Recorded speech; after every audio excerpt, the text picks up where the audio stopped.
Donc toute la culture africaine est fondamentalement scientifique. On nous éloigne de cette culture pour ne pas qu'on en fasse notre colonne vertébrale pour être debout. Nous, on a une tradition, on n'a pas de religion. Il faut être fidèle à nos traditions parce que c'est l'héritage de nos pères. Et cet héritage de nos pères, c'est le sang qui coule dans nos veines.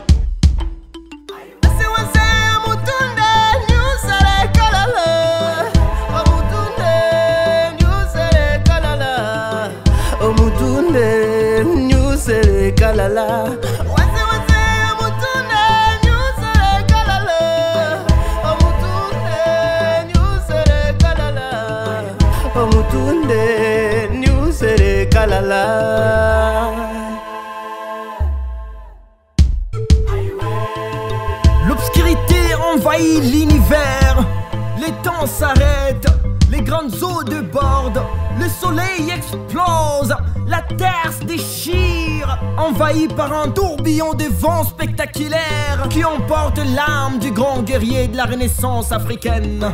Le peuple tombe par terre, un genou à terre, les yeux levés vers la pyramide. L'espoir d'un élan de la révolution éclate.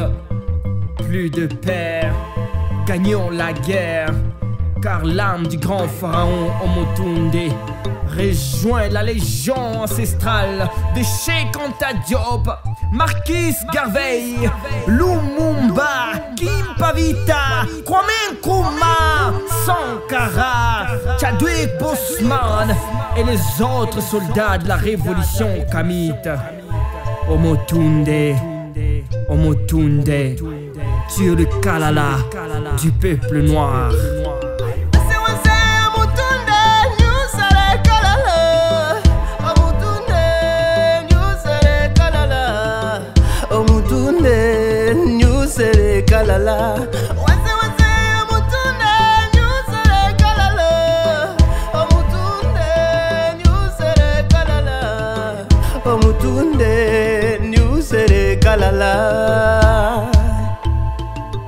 Omotunde, Omotunde, tu es le Kalala du peuple noir. Omotunde, Omotunde, tu es le Kalala du peuple noir, car tu as éveillé en nous une lumière qui ne s'éteindra jamais. Tu es le maître de l'ouvrage, du rayonnement de l'édifice de la révolution kamite, le génie de la connaissance sur les humanités classiques africaines dans toutes ses dimensions. Omotunde, tu es élevé au rang des dompteurs de léopard, le bâtisseur de la pyramide, de la révolution et de la renaissance de l'Afrique.